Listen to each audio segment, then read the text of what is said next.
cette droite antifasciste, pardon, mais c'est aussi les hauts gradés militaires. Les hauts gradés militaires, ces gens qui vont...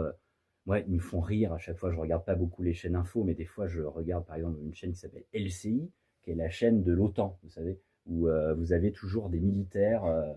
Bon, on ne sait pas trop ce qu'ils ont fait dans leur vie, mais ils sont général, un peu comme De Gaulle. Mais du coup, ils sont très péremptoires et c'est des gens fascinants. Donc là, ça penche d'un côté parce qu'ils ont une quarantaine de médailles pour on sait pas trop quel haut fait militaire, mais ils sont très péremptoires. Alors très antifa, des espèces de droite antifa mais gradée, hein, avec un képi.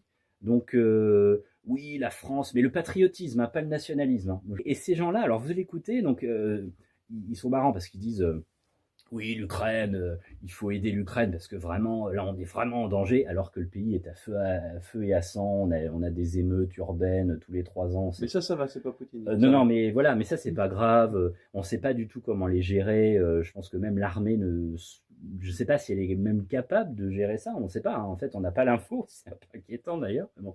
Et on a ces gens-là, ces généraux antifa, on pourrait dire, qui sont très gradés, etc., et qui nous disent.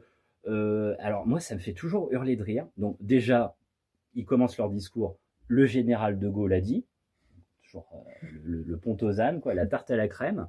Alors on ne sait pas ce qu'il a dit, il l'a dit. Donc ça c'est l'argument d'autorité. Donc tout le monde ferme sa gueule après. Et puis ils nous disent oui mais on a la dissuasion nucléaire. Tu comprends mec. Nous tout est sous contrôle. Certes il n'y a plus de frontières. Certes, il y a la justice, il n'y a plus rien, il y a des émeutes urbaines, il y a un trafic, il y a un narcotrafic, on est en train de devenir un narco-État et tout. Mais on a 4 SNLE qui sont indétectables. Partout, sur les océans. Et là, je peux te dire, ok, là, il y a peut-être la Courneuve et la Seine-Saint-Denis qui va arriver et qui va assiéger le ministère de la Défense. Mais on a 4 sous-marins, on ne sait pas où ils sont. Et ça, c'est fort. Et ça, c'est très fort. Et ces gens-là, mais je dis, mais sur quelle planète ils vivent? Eh ben, sur la planète de la droite antifa.